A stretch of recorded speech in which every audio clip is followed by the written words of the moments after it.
Hi అండి, అందరికీ నమస్తే. నేను మీ శైలజారెడ్డి ఓదివేటి. నేనిప్పుడు మురుదేశ్వర్లో ఉన్నాను. ఇది ఎక్కడుందో తెలుసు కదా, కర్ణాటకలో. కర్ణాటకలో ఉత్తర కన్నడ జిల్లా భట్కల్ తాలూకాలో ఈ మృదేశ్వర్ అనే పట్టణం ఉంది. ఈ పట్టణంలోనే మృదేశ్వర్ ఆలయం ఉంది. దీనినే మురుడేశ్వర్ ఆలయం అని కూడా అంటారు. ఇక్కడ ఒక పెద్ద గోపురం కనిపిస్తోంది కదా. ఇంత పెద్ద గోపురం ఎప్పుడైనా చూసారా మీరు? నేనైతే ఇదే మొదటిసారి. 20 అంతస్తులు కలిగిన రాజగోపురం ఇది. దీనికి లిఫ్ట్ కూడా ఉంది. ఈ మురుదేశ్వర ఆలయం చుట్టూ అరేబియా సముద్రం ఉంటుంది.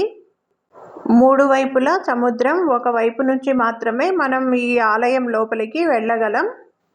ఇక్కడ శివుడు మురుదేశ్వరుడిగా పూజింపబడుతున్నాడు. ఇక్కడ ఉన్నటువంటి శివుని యొక్క విగ్రహం చాలా పెద్దది. ప్రపంచంలోనే 3వ పెద్ద శివుని యొక్క విగ్రహం. ఇక్కడ అరేబియా సముద్రం యొక్క బీచ్ చూడండి. ఇక్కడ కనిపిస్తున్నదే శివుని యొక్క పెద్ద విగ్రహం. ఈ విగ్రహం 123 అడుగుల ఎత్తు కలిగి ఉంటుంది. దీన్ని చెక్కడానికి 2 సంవత్సరాల కాలం పట్టింది. కర్ణాటకలో శివమొగ్గకు చెందిన కాశీనాథ్, ఆయన యొక్క కుమారుడు శ్రీధర్, ఇంకా కొంతమంది శిల్పులు కలిసి దాదాపు 1 కోటి రూపాయల ఖర్చుతో 2 సంవత్సరాల కాలంలో తయారు చేశారు. ఈ విగ్రహం యొక్క ప్రత్యేకత ఏంటంటే సూర్యరశ్మి పడినప్పుడు మెరుస్తూ కనిపిస్తుంది. మనం ఆలయానికి అభిముఖంగా నిలబడినప్పుడు ఎడమవైపున కనిపించే సముద్రం ఇది. ఇటువైపు పడవలు, జెట్స్లీలు ఉంటాయి. వాటిలో షికారుకి వెళ్ళొచ్చు. ఇక్కడ ఫుట్వేర్ స్టాండ్ ఉంది. ఇక్కడ చెప్పులు వదిలి లోపలికి వెళ్ళాలి. ఈ రాజగోపురంలోకి ప్రవేశించబోయేటప్పుడు దారికి 2 వైపులా 2 పెద్ద ఏనుగులను ఉంచారు. ఇవి సజీవ ఏనుగులుగా కనిపిస్తాయి. ఈ గోపురం 2008వ సంవత్సరంలో నిర్మించడం జరిగింది. ఈ గోపురం పైకి చేరుకోవడానికి 2 లిఫ్ట్లున్నాయి. ప్రపంచంలోనే ఎత్తైన గోపురం మరియు లిఫ్ట్ కలిగిన ఏకైక గోపురం.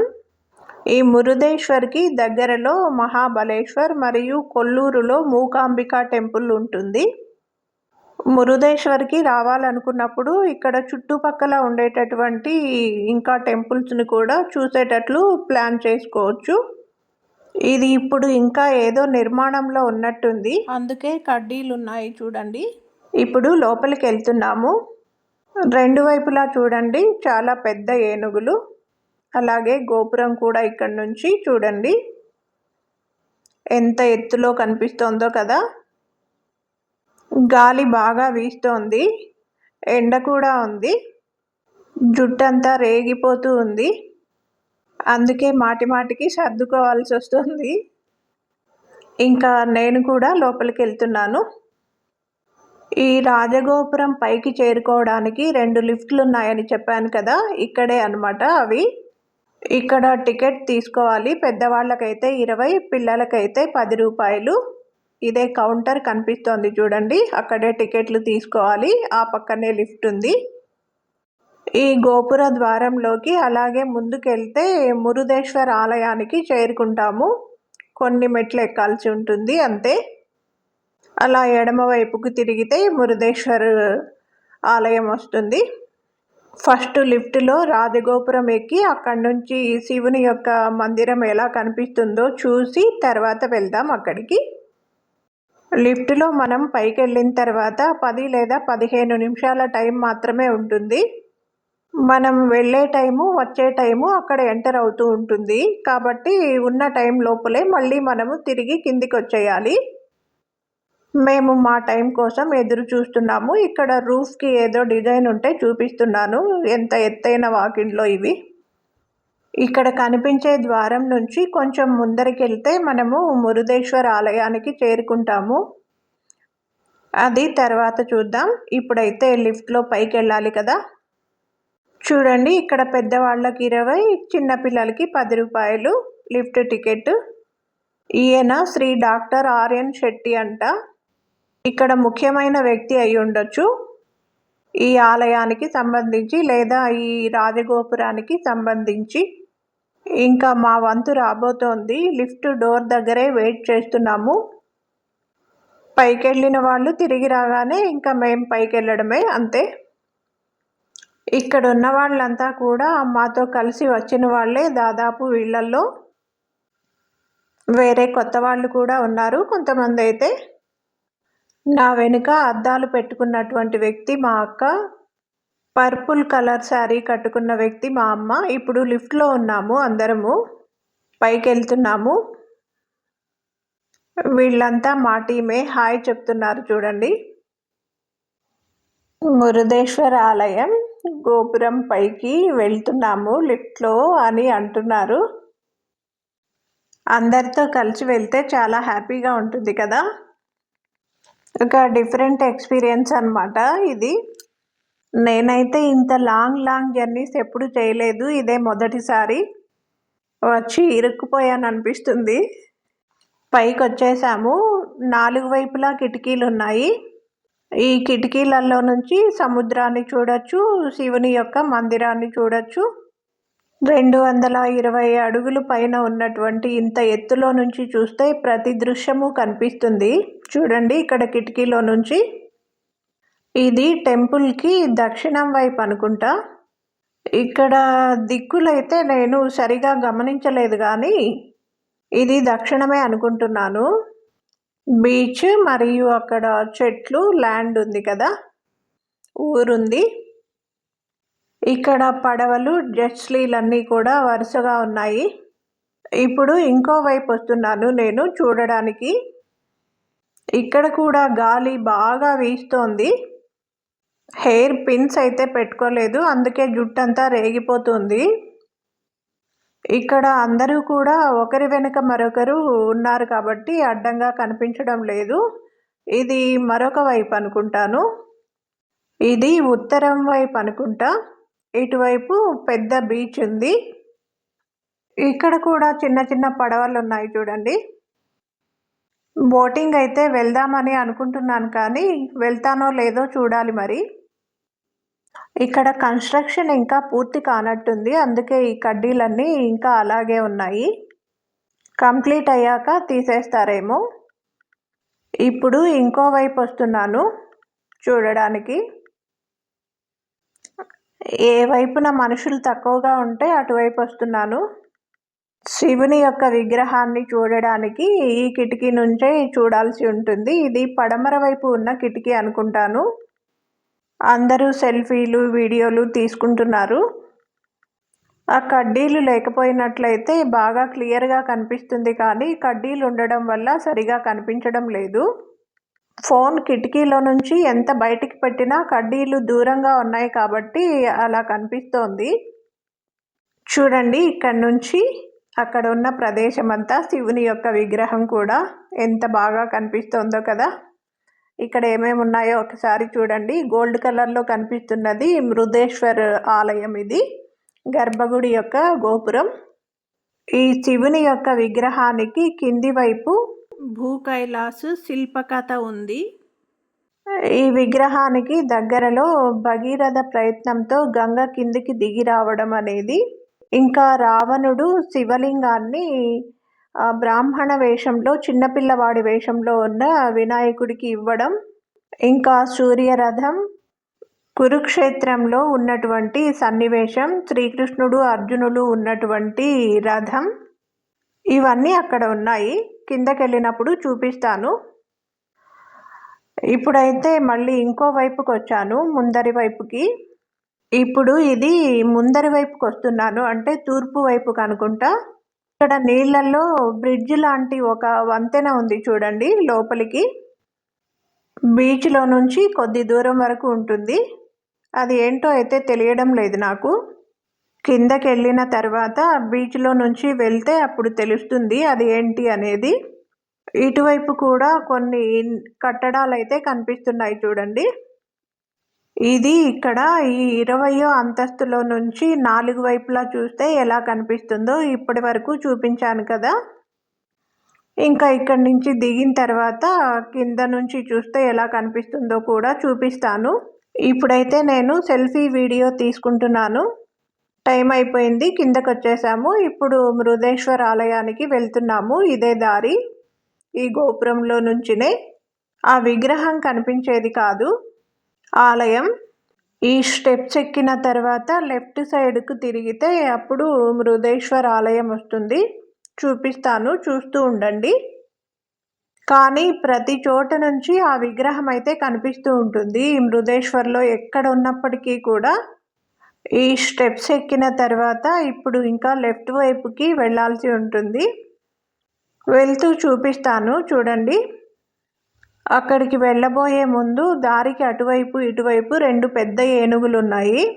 సజీవమైనటువంటి ఏనుగులా కనిపిస్తోంది.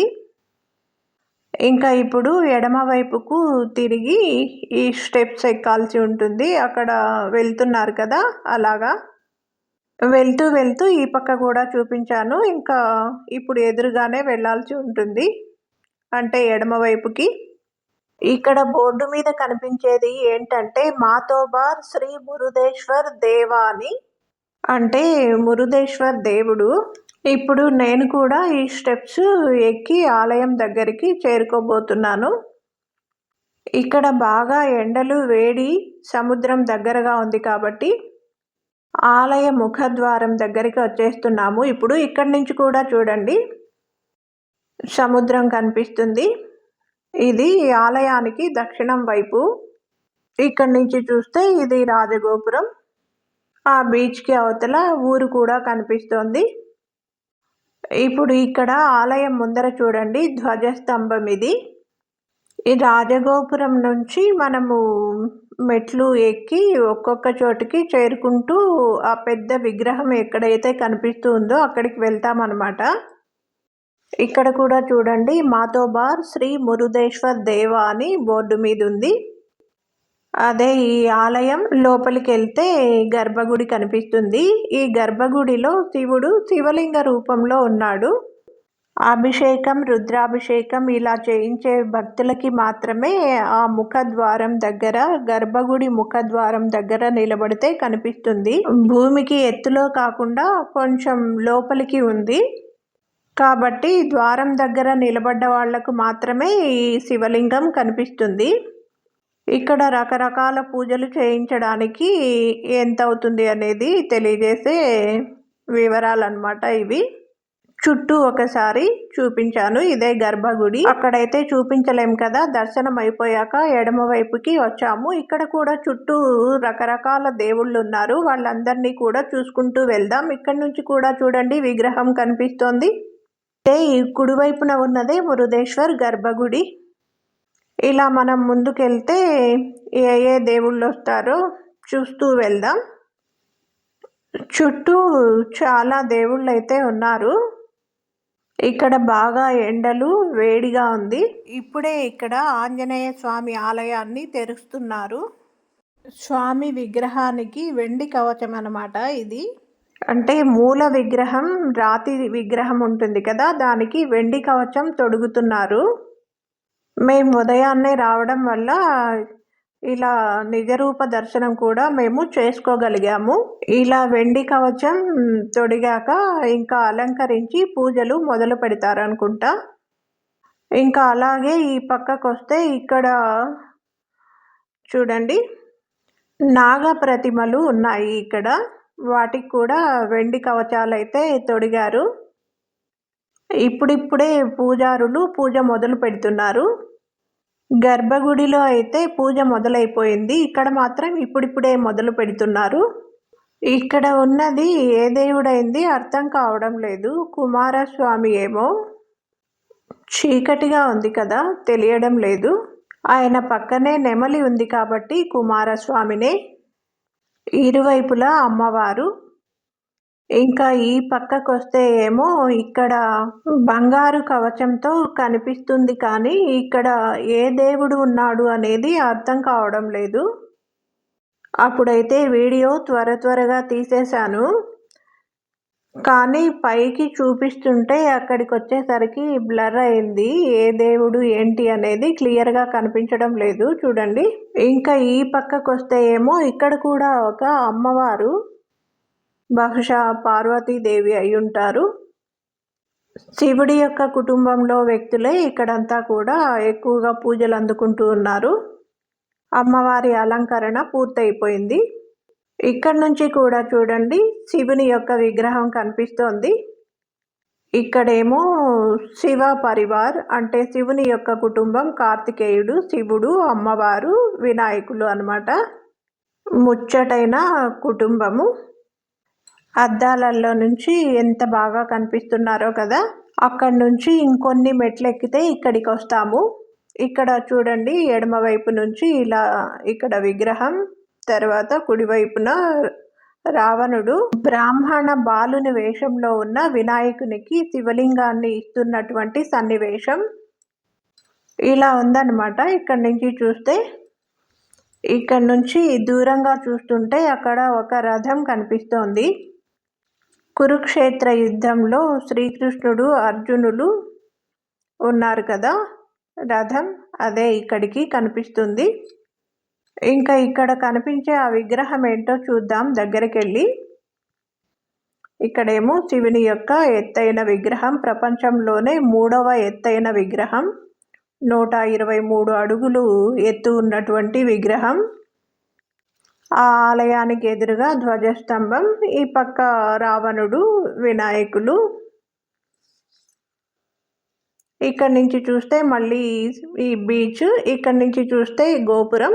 భగీరథుడు గంగాదేవిని స్వర్గలోకం నుంచి భూలోకానికి రావడానికి తపస్సు చేస్తాడు కదా, ఆ దృశ్యమే ఇది. శివుడు గంగాదేవిని తన జటాజుటంలో బంధిస్తున్నాడు. శివుని యొక్క శిరస్సు మీద గంగాదేవి ఉన్నారు చూడండి. ఈ సన్నివేశాన్ని అర్థం చేసుకోవడానికి నాకు కొంత సమయం అయితే పట్టింది. ఒకవైపున ఏమో ఒక అమ్మవారు ఉన్నారు, కుడివైపున ఏమో మునీంద్రుడు ఉన్నారు, మధ్యలో శివుడు ఉన్నాడు. ఏంటి అర్థం కాలేదు. సరే ఏదైతే అది అయిందని మొదటైతే వీడియో తీసేసుకున్నాను, తర్వాత అడిగి తెలుసుకున్నాను. బాగా ఎండ, సముద్రం దగ్గరగా ఉండడం వల్ల చాలా ఉక్కపోతగా ఉంది. శివుని యొక్క ఈ పెద్ద విగ్రహం ముందర నిలబడి చూపిస్తున్నాను. ఈ కనిపించే శివుని విగ్రహం కింద గుహ ఉంది. భూకైలాసము కథకు సంబంధించిన చిత్రాలు ఉన్నాయి, శిల్పాలు ఉన్నాయి, చిత్రాలు కాదు. చాలా అందమైన ప్రదేశం, చూడడానికి ఎంత బాగుందో కదా. ఆకాశంలో మేఘాలుంటే ఇంకా చాలా బాగుంటుంది. ఈ సమయంలో ఎండ లేకపోతే ఇంకా ఆస్వాదించవచ్చు కదా ఇక్కడ ఉన్న అందాలని. ఇంకా ఇక్కడ నుంచి శివుడు కనిపిస్తున్న విగ్రహం దగ్గరికి వెళ్ళాలంటే ఇంకొన్ని మెట్లు ఎక్కి వెళ్ళాల్సి ఉంటుంది. అక్కడికి కూడా వెళ్దాం. మొదట ఇక్కడి నుంచి చూసేసి తర్వాత అక్కడికి వెళ్దాం. ఇప్పుడైతే ఇక్కడికి వచ్చేసాను, ఇంకా కొన్ని మెట్లు ఎక్కాల్సి ఉంటుంది. ఇక్కడ కనిపిస్తున్న శివుని యొక్క విగ్రహం ప్రపంచంలోనే 3వ పెద్దది. ఆ విగ్రహం కిందనే నిర్మాణం ఉంది చూడండి, అక్కడే శివుని యొక్క ఆలయం ఉంది. భూకైలాస్ అని ఒక చిత్రకథ కూడా ఉంది, శిల్పాలతో కూడిన కథ. అది కూడా లోపలికి వెళ్ళాక చూపిస్తాను. ఇక్కడి నుంచి కూడా రావణుడి దగ్గర నుంచి వినాయకులు శివలింగాన్ని తీసుకునే దృశ్యం కనిపిస్తుంది. మళ్ళీ శివుని యొక్క ఆలయానికి ఎదురుగా నందీశ్వరులు ఉన్నారు చూడండి, వెనక నుంచి కనిపిస్తుంది. ఇప్పుడైతే పైకి వచ్చాను, ముందరి నుంచి చూపిస్తున్నాను. ఇదే శివుని యొక్క ఆలయం. ఇక్కడ శ్రీ సుందర రామేశ్వర రూపంలో దర్శనమిస్తారు. సీతారాములు, లక్ష్మణులు ఉన్నారు. అలాగే శివలింగం ఉంటుంది, శివుడు, పార్వతి, వినాయకులు కూడా ఉన్నారు. ఈ ఆలయానికి ఎదురుగా నందీశ్వరులు. ఇక్కడ శివలింగం రాముడు ప్రతిష్టాపన చేసిన శివలింగం అయి ఉండొచ్చు, అందుకే శ్రీ సుందర రామేశ్వర అనే పేరుంది ఈ గుడికి. అక్కడ బోర్డు కనిపిస్తోంది చూడండి, శ్రీ సుందర రామేశ్వర అని. అక్కడ సీతారాములు, లక్ష్మణులు, శివలింగం, పైన శివుడు, పార్వతి, వినాయకులు కూడా ఉన్నారు. ఇక్కడ నుంచి ఎడమ వైపున భూకైలాస్ ద్వారం అన్నమాట. ఇది గుహలాగా ఉంటుంది. ఎంట్రీ టికెట్ వచ్చి 20 రూపాయలు ఉంటుంది ఒక్కొక్కరికి. ఇక్కడ కనిపిస్తున్నదే రావణాసురుడు శివుని యొక్క ఆత్మలింగానికి చెందిన శిల్పకథ. ఇక్కడ ఈ చిత్రంలో రావణాసురుడి యొక్క తల్లి రోజు సముద్రపు ఒడ్డున ఇసుకతో శివలింగాన్ని చేసి పూజిస్తూ ఉంటుంది. ఎందుకంటే ఆమె గొప్ప శివుని భక్తురాలు. సముద్రపు అలలు వచ్చి ఆ శివలింగం మళ్ళీ కరిగిపోతూ ఉంటుంది. ఆమె బాధపడుతూ ఉంటే రావణాసురుడు తల్లి దగ్గరికి వచ్చి ఆ శివుణ్ణే ఈ లంకకు తీసుకొస్తాను అని చెప్తాడు. అప్పుడు శివుడి గురించి తపస్సు చేయడం మొదలు పెడతాడు. రావణాసురుడు కూడా వాళ్ళ తల్లిలాగే గొప్ప శివభక్తుడు. అతని తపశ్శక్తిని చూసి నారదుడు భయపడి విష్ణువు దగ్గరికి వెళ్తాడు. ఎలాగైనా రాబోయే కష్టాన్ని నివారించమని వేడుకుంటాడు. విష్ణువుని తన మాయ చేత రావణాసురుడి యొక్క ప్రయత్నాలకి భంగం కలిగించమని కోరుకుంటాడు. అప్పటికే రావణాసురుడు కైలాస పర్వతంతో సహా శివుడు, పార్వతి అందరినీ కూడా లంకకి తీసుకెళ్లే ప్రయత్నం చేస్తున్నాడు. అప్పుడు శివపార్వతులు ప్రత్యక్షమవుతారు. ఏం వరం కావాలో కోరుకోమని అడుగుతారు. విష్ణు మాయ కమ్మేసిన రావణాసురుడు పార్వతీదేవిని కోరుకుంటాడు. అలా పార్వతీదేవిని తన వెంట లంకా నగరానికి తీసుకెళ్లబోతూ ఉంటాడు. అప్పుడు నారదుడు రావణాసురుని దగ్గరికి వచ్చి నీవు తీసుకెళ్తున్నది పార్వతీదేవిని కాదు కాళీమాతను అని చెప్తాడు. పార్వతీదేవి పాతాళ లోకంలో ఉంది అని చెప్తాడు. అప్పుడు తన వెంట ఉన్న పార్వతీమాతను వదిలిపెట్టి పాతాళ లోకానికి వెళ్తాడు రావణాసురుడు. అక్కడ ఉన్న మండోదరిని పార్వతీదేవిగా భావించి వివాహమాడతాడు. మండోదరిని తీసుకొని లంకా నగరానికి వచ్చి తన తల్లికి చూపిస్తాడు. అప్పుడు ఆమె పార్వతీదేవి కాదు మండోదరి అని గ్రహిస్తాడు. మళ్ళీ శివుని గురించి ఘోర తపస్సు చేయడం మొదలు పెడతాడు. అతని యొక్క తపస్సుకు శివునికి ప్రత్యక్షం కాక తప్పలేదు. రావణాసురుడి ఎదుట ప్రత్యక్షమవుతాడు శివుడు. ఏ వరం కావాలో కోరుకోమంటాడు. అప్పుడు శివుణ్ణి కైలాసాన్ని వదిలి లంకా నగరానికి రావాలని కోరుకుంటాడు. శివుడు తాను ఆత్మలింగ రూపంలో వస్తానని, అయితే లంకా నగరానికి చేరుకునే మధ్యలో దాన్ని ఎక్కడా కింద ఉంచరాదని చెప్తాడు. అలా ఆత్మలింగాన్ని కింద ఉంచినట్లయితే దాన్ని అక్కడి నుంచి తీయడం కుదరదు అని చెప్తాడు. దానికి అంగీకరించిన రావణాసురుడు ఆత్మలింగాన్ని లంకకు తీసుకెళ్తూ ఉంటాడు. అప్పుడు జరుగుతున్న ఘోరాన్ని చూసి నారదుడు విష్ణువు దగ్గరికి వెళ్తాడు. తర్వాత వినాయకుల దగ్గరికి వస్తాడు. ఆ ఆత్మలింగాన్ని ఎలాగైనా లంకకు చేరకుండా ఆపాలని కోరతాడు. అప్పుడు విష్ణువు తన సుదర్శన చక్రాన్ని సూర్యునికి అడ్డుగా పెట్టడంతో సాయంత్రం అవుతుంది. సంధ్యావందన సమయం కావడంతో శివలింగాన్ని ఎక్కడ పెట్టాలి అని ఆలోచిస్తుంటాడు. అప్పుడు అతనికి బ్రాహ్మణ పిల్లవాడి రూపంలో వినాయకులు కనిపిస్తారు. రావణాసురుడు ఆ బాలుని వద్దకు వచ్చి తాను సంధ్యావందనం చేసి వస్తాను, అంతవరకు నీవు ఈ శివలింగాన్ని పట్టుకోమని చెప్తాడు. అప్పుడు ఆ బాలుడు నేను దీన్ని ఎక్కువసేపు మోయలేను, నిన్ను 3 సార్లు పిలుస్తాను, ఆ లోపల నువ్వు వచ్చేయాలి, రాకపోయినట్లయితే నేను దీన్ని కింద పెట్టేస్తాను అని చెప్తాడు. సరే అని చెప్పి రావణుడు సంధ్యావందనం చేసుకోవడానికి వెళ్తాడు. అతని సంధ్యావందనం మధ్యలో ఉండగానే వినాయకుడు రావణుణ్ణి 3 సార్లు పిలుస్తాడు. అతను సంధ్యావందనం మధ్యలో ఆపి రాలేకపోవడంతో వినాయకుడు శివలింగాన్ని నేల మీద పెట్టేస్తాడు. రావణాసురుడు పరిగెత్తుకుంటూ వచ్చేసరికి వినాయకుడు శివలింగాన్ని కింద పెట్టేస్తాడు. అది చూసి రావణాసురుడికి చాలా ఆగ్రహం వస్తుంది. తాను చేసిన తపస్సంతా వృధా అయిపోయిందని చాలా ఆవేశపడతాడు. రావణుడు కోపంతో వినాయకుడి తల మీద ఒక మొట్టికాయ వేస్తాడు. అతను కొట్టిన చోట వినాయకుడి తల మీద ఒక నొక్కు ఏర్పడుతుంది. అలా ఆ నొక్కు గణపతి ఆలయం గోకర్ణలో ఉంది. రావణాసురుడు శివలింగాన్ని అక్కడి నుంచి పెకిలించే ప్రయత్నం చేస్తాడు. శివలింగాన్ని నేల మీద ఉంచడం వల్ల అక్కడే ప్రతిష్టాపన అయిపోయింది కాబట్టి అది రాలేదు. కోపంతో దాన్ని ముక్కలు చేసి విసిరేస్తాడు. మొదట శివలింగం పైన ఉంచబడిన వస్త్రాన్ని దూరంగా విసిరేస్తాడు. అదే మురుదేశ్వర్గా ప్రసిద్ధి చెందింది. ఆ తర్వాత శివలింగం యొక్క కవచాన్ని విసిరేస్తాడు. అది పడిన చోటు సజ్జేశ్వర్గా ప్రసిద్ధి చెందింది. ఇంకా శివలింగం యొక్క ముక్కలు పడిన చోట దారేశ్వర్, గుణవంతేశ్వర్ అనే ఆలయాలుగా ప్రసిద్ధి చెందాయి. నేల మీద నుంచి ఊడి రాకుండా ఉండే భాగమంతా గోకర్ణలోనే ఉండిపోయింది. ఈ సంఘటన అంతా కూడా గోకర్ణలో జరిగింది. ఇలా 5 చోట్ల ఈ ఆత్మలింగం యొక్క భాగాలు పడిన చోట 5 శివక్షేత్రాలుగా ప్రసిద్ధి చెందాయి. అవే గోకర్ణ, సజ్జేశ్వర్, దారేశ్వర్, గుణవంతేశ్వర్, మురుదేశ్వర్ ఆలయాలు. ఇది శివుని యొక్క ఆత్మలింగం మరియు రావణునికి సంబంధించిన కథ. ఇది గుహలో మనకు కనిపించేటటువంటి చిత్రకథ. ఇంకా ఇక్కడి నుంచి మళ్ళీ బయటకు వచ్చేస్తున్నాను. ఇప్పుడు ఇంకా పక్కన చూడాల్సిన వాటిని కూడా చూడాలి. ఇదే నేను గుహ లోపలికి వెళ్ళి వచ్చిన ద్వారం. బయటికి వచ్చాక ఇటువైపు నుంచి చూస్తే శివుని యొక్క విగ్రహం మీద సూర్యుడు ప్రకాశిస్తున్నాడు. సరిగ్గా తల మీద సూర్యుడు ప్రకాశిస్తున్నట్లు ఎంత బాగుందో. ఈ పక్కనే శనేశ్వరుని ఆలయం ఉంది. అదే ఇది. శనీశ్వరుని వాహనం కాకి కనిపిస్తోంది చూడండి. అటు నుంచి ఇటు పక్క వస్తే ఇక్కడ సూర్యరథం ఉంది. రథం కనిపించడం లేదు కానీ సూర్యుడు కనిపిస్తున్నాడు. ఇక్కడ ఒక చెక్క రథం ఉంది చూడండి.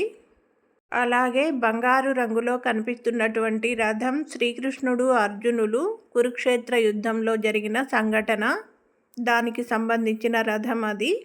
ఇక్కడ నిలబడి అలా కుడివైపుకు చూపిస్తే మళ్ళీ గోపురం, తర్వాత శివుని యొక్క విగ్రహం కనిపిస్తుంది. మళ్ళీ మనము రాజగోపురానికి చేరుకుని అలా ముందుకు సముద్రం బీచ్లోకి వెళ్ళాలి. బాగా ఎండగా ఉంది, అందుకే సూర్యరథం దగ్గరికి వెళ్ళడం లేదు.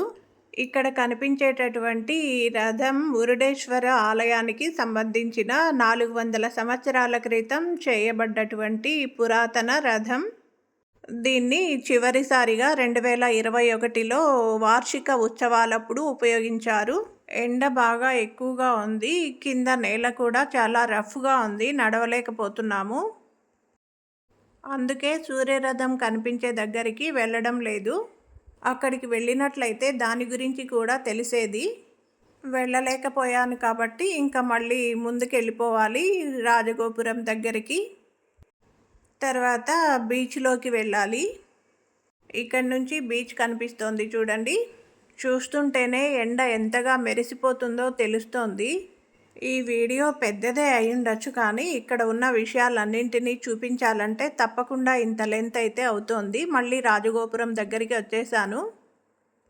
చివరిసారిగా మళ్ళీ ఒకసారి చూపిస్తున్నాను, చూసేయండి. ఎంత పెద్ద గోపురమో కదా. ఇప్పుడు బీచ్లోకి వచ్చేసాను. సముద్ర ప్రాంతంలో ఎక్కడైనా కూడా చాలా ఉక్కపోతగా ఉంటుంది. ఇక్కడ కూడా అలాగే ఉంది. ఇక్కడ బోటింగ్ ఉంది, కాకపోతే ఇప్పుడు లేనట్లుంది కాబట్టి బోటింగ్ వెళ్ళే అవకాశం లేదు ఇప్పుడు. ఇక్కడ నుంచి బీచ్లో నుంచి చూస్తే కూడా చూడండి, ఇక్కడ గోపురం మరియు విగ్రహం, ఈ పక్కన ఉన్నటువంటి భవనాలు. ఇంకా ఈ బీచ్లో నీళ్ళల్లోకి వెళ్ళాలని అనుకుంటున్నాను. నేను కూడా చుట్టూ ఒకసారి చూపిస్తున్నాను, చూసేయండి. వైజాగ్లో పాండిచ్చేరిలో అయితే వెళ్ళాం కానీ బోటింగ్ అయితే ఎప్పుడూ చేయలేదు. కొద్ది దూరమైనా లోపలికి వెళ్ళి ఈ యొక్క అరేబియా సముద్రం నీళ్లు కనీసం తల మీదైనా చల్లుకుందామని వెళ్ళాను. అలలు ఎంత బాగా వచ్చి తాకుతున్నాయో చూడండి. అక్కడ ఎవరో ఒక అతను ఫోటోల కోసం వెంటబడుతున్నాడు. మాకు అవసరం లేదని చెప్పాను, వెళ్ళిపోయాడు. వెనక నుంచి వచ్చిన అల నా కాళ్లను తాకి ముందుకు వెళ్ళిపోతుంటే ఎంత బాగుందో. ఎండ సమయం కాకుండా ఉదయం లేదా సాయంత్రం అయితే ఇంకా చాలా బాగుంటుంది. కనీసం మేఘాలున్నా చాలా బాగుండేది. వస్తున్నటువంటి ఆ అల నన్ను ఎలా దాటి ముందుకెళ్తుందో చూపిస్తాను, చూసేయండి.